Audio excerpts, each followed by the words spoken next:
What's good, everyone? I am so excited right now to introduce Claudia Lyon. I put a little Spanish on that. She was named Executive Vice President of Talent and Casting at CBS Entertainment in July of 2019. She has worked on some amazing shows, including Ghosts, NCIS Hawaii, Fire Country. Some past shows that she has worked on as well are little shows called Grey's Anatomy, How to Get Away with Murder, Scandal, Blackish. And she also does a lot of incredible work through CBS and Paramount. She started the Performers and Disabilities Talent Initiative, which is an industry first, and it looks at increasing opportunities for performers with disabilities. And I think that's close and near and dear to a lot of veterans' hearts, as VME, I think almost 80% are disabled in some way. So could not be more grateful, Claudia, for you coming on. And we had a ton of questions that came in. So I want to start first by one, asking you, what was your journey? I know you're a casting executive. I believe you've been a casting director as well. So I'd love to kind of hear how you came into the industry, and maybe what are some of the difference? What are you doing now as an executive that maybe people who assume that you're a casting director, what are some of the differences there? Yeah, definitely. And thank you for that wonderful introduction, Rebecca. It's so good to see you. Always so great to see you. Starting with the difference between a casting executive and a casting director, I started by getting an internship at a casting office in New York, and that was a network casting office. It was the ABC casting office. So that was an executive type position. And as I was sort of trying to make my way up the ladder, I did some freelance work for casting directors.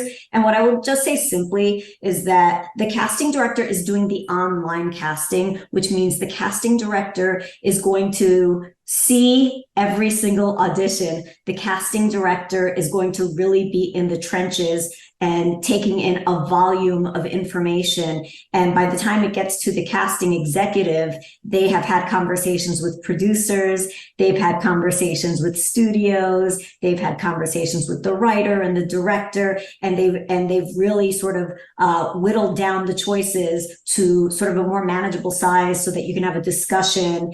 And where I come in is sort of as a liaison between all the different people that I just mentioned to get everybody on the same page in making a choice.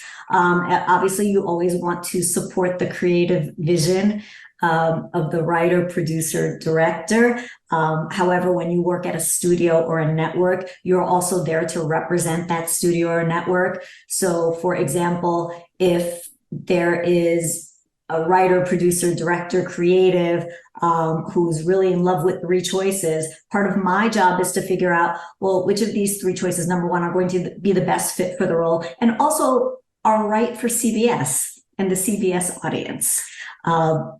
So that's sort of a very simple explanation of the difference between casting executive and casting director. During a pilot season where you could be working on anywhere from 5 to 20 pilots, I will be a casting executive who is overseeing anywhere from 5 to 20 casting directors.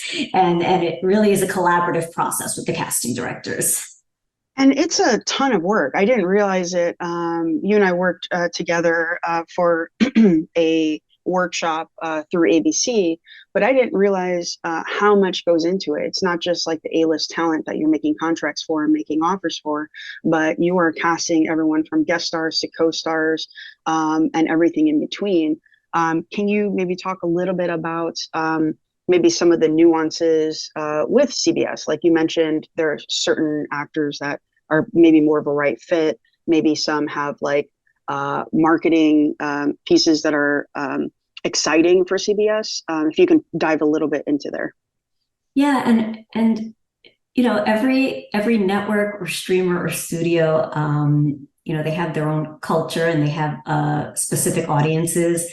One of the things that's really great about working at CBS is it's America's most watched network. You get the most eyeballs. Just it's the purest form of a broadcast network because we're reaching so many people. So ideally the best person for the job should get that role. Like there's not a specific CBS type.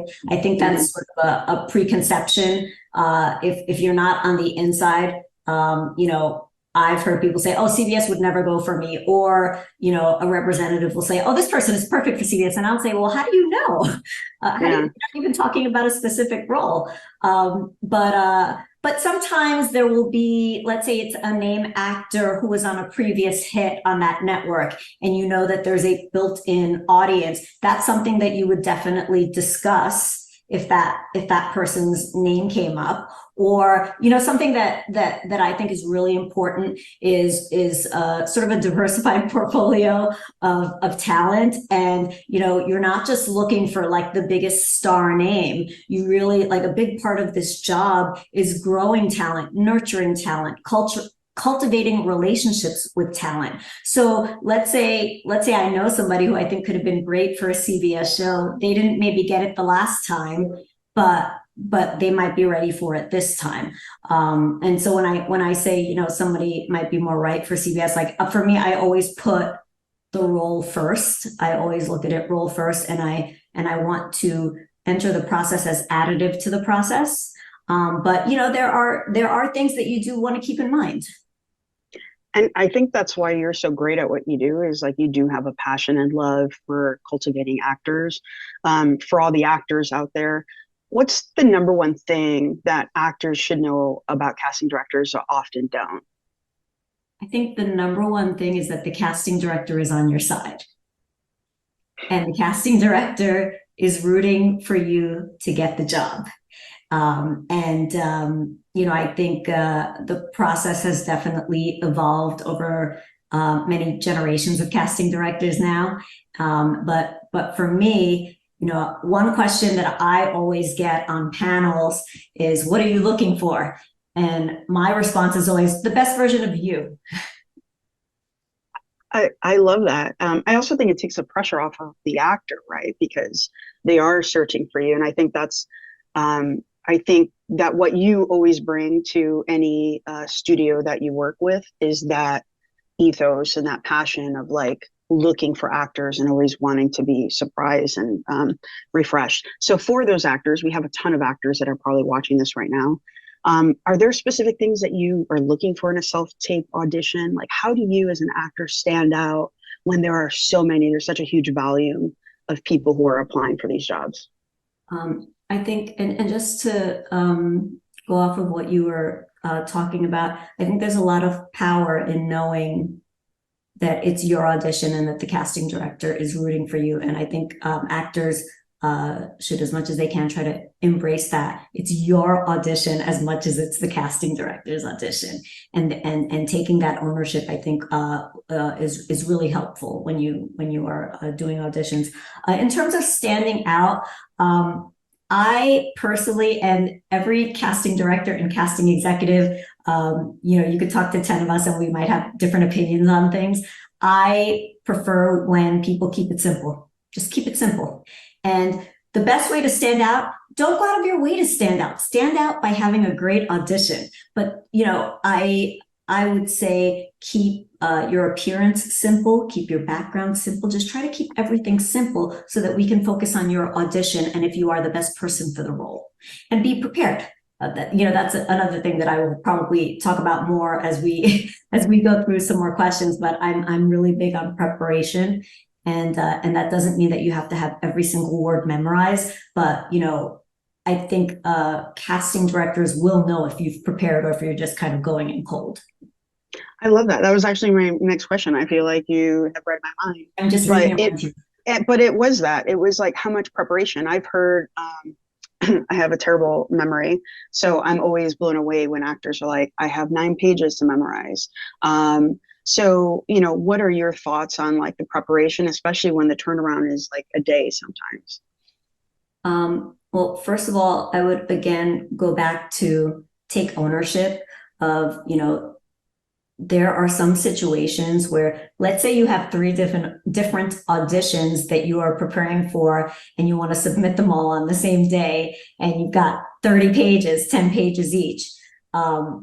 I try to take some of the pressure off of yourself and again, take ownership of it. Is there a way that you can submit 2 of them one day and 1 of them the next day? And if you're not, then you're just going to have to do the best you can. And that's just kind of how the chips fall. If you're so lucky to have 3 auditions in one day or 3 self-tapes that you're doing in one day. But in terms of prioritizing that, I would say prioritize the one that you feel you have the best shot at, prioritize the role that you feel most connected to, prioritize the role of the script that you just naturally are most drawn to, and do the best you can for all of them. But sometimes you are going to have to prioritize. I love it. I think that advice is incredible. So let me ask this, because there's always this kind of gap, right, between those named actors and everyone else. How much influence do you have in advocating for maybe someone who has less experience for a major role? And what's the reality of like what you have to, because getting cast in the lead is a big responsibility. And so I understand wanting to have that experience, but what are your thoughts on if someone's right? How do you advocate for someone who might not have the name recognition or experience? Well, I'll first tell you, I have just as much say in an offer name person as I do for someone who has never acted before and this is their first time getting an audition and they've gone far in the process. Same amount of sort of in terms of like the weight of my voice in the process. And then, there's nothing more exciting than casting a role perfectly, except for giving someone an opportunity. And so, for me, I really love advocating for someone who is going to, this might be their first leading role. By the way, even if it's someone's first speaking role, like there's nothing better than like being able to be a part of that ride and be a part of that journey. And especially when you believe in someone, like really fighting for them. I mean, that's why this role exists at companies, is because, you and I have known each other. I have a reference for you. Every actor that you and I have worked with, we can go back to our, mental memories and speak to our experience with those actors. And that is something that you can't you can't just like look that up or find it somewhere. Like that's just experience that you're bringing to the table. That's great. I want to shift a little bit into tangible things that actors can do. How important is it for actors to have a personal website? How important is, I keep hearing about this IMDb star rating. How important are like a lot of these, for directors and writers, I always call it a creative portfolio, but how important are those things to you? I go back to keep it simple. And what is most important in the process is, are you the best person for that role? Are you the best fit for that role? And by the way, from when movies were in black and white and TV was in black and white till now, that has always been the most important question. Do I think there's value in having a website? Yes. Do I think there's value in having a reel that you can really get behind and send or put on your website? I think that's very important. What is not really weighed when it comes to making, this is another question that I get often is, does the number of followers impact your decision making? No, it does not. Not unless it's a role that is specifically written for someone who an influencer followers, or if it's some sort of marketing thing. But in terms of like casting a scripted role, that has no impact on the decision making as far as I'm concerned. I love that. And I'm happy you're saying that, because a lot of times people think that there are these intangibles, and like we tell people, if you work at the craft, that's really the most important thing. So thank you for putting a point on that. But I will add something to that, though. That doesn't mean that maybe someone who has a huge social following may not get an opportunity quicker because they're out there, and maybe a casting director is looking for something specific and sees this video and is like, you know what, let me try this person out. Or like, that could happen. But again, like at the end of the day, I think it's really important to cast the best person to bring that particular role to life. That's a great point. And you see a lot of people who do a lot of the sketch stuff. It's not just getting their acting out, but also their writing and like their point of view, which I think is incredibly important. Um, there, yeah, there was a question about agents, and we get asked this a lot.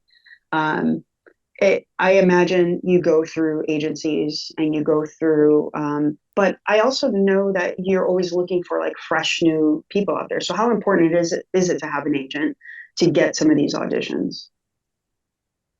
I think it is pretty important to have an agent. The agents have the direct line to the casting directors who are doing all of the auditioning and watching all of the auditions. So to have somebody, anyone that you can have on your side who is your cheerleader is only going to help you. And a big part of why it's so helpful to have an agent is because casting directors are not always going to be going through unsolicited submissions. And so a lot of it will weigh on the relationships that an agent has with a casting director. Not enough hours in the day, Claudia. So, Claudia, last question. What are things that actors can do on their own to be working toward that goal? Just let me know some advice that you would give to some of these young actors. I would say step one is to get yourself into an acting class. And something that not everyone might be aware of is that, working actors go to acting classes. Working actors have acting coaches. They work on their auditions. They work before they show up on set. They go home and they work. So step one would be to really figure out what type of actor are you? And what is it, and start building that skill set for yourself. And you can do that by taking acting classes. You can audit acting classes and see what style fits you best. You can go to a local theater and, step one, before you even take the acting classes, like listen about acting, look around, like do your own research on like how different actors approach that craft. But I think, it is really important to figure out like, what's your acting style going to be? How are you going to utilize some skills into creating a role that you are sort of translating, for an audience? And once you do have a set of basic skills, I do think it's important to, have a network of other actors, find your tribe, have collaborators. I mean, it's invaluable to have that friend who's going to tell you the truth, and you can send them your audition and say, tell me what you think of this. And you should do the same for them as well. So those would be the two takeaways is start gathering the acting skill set by going to acting classes, auditing acting classes, going to a local community school or other institution, and start building your network. Thank you. We're going to be wrapping up here. I do want to say this about you. I've met a lot of casting executives, casting directors, and your passion for finding new talent, for curating talent, for also looking for underrepresented voices has been such a touchstone of you and like how you approach the work. So I'm grateful to you for coming and speaking to us. I know how busy you are right now, and just want to say thank you so much for taking the time. Thank you so much for that, and I'm here anytime you want me to jump on. Awesome. Thank you, guys. Thank you.